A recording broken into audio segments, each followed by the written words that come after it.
Hello everybody, it's me. I know I haven't made too much of a video lately.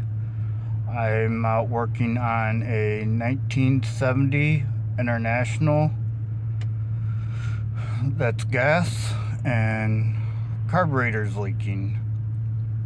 So I had to come up to Napa and order the parts.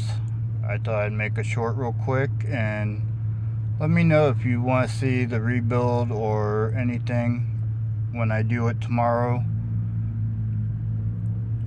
I would appreciate it very much to hear comments and everything.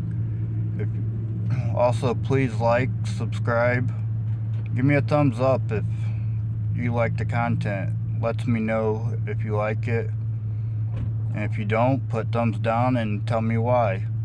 Thank you so much. Right there's the carburetor. It's a Holly.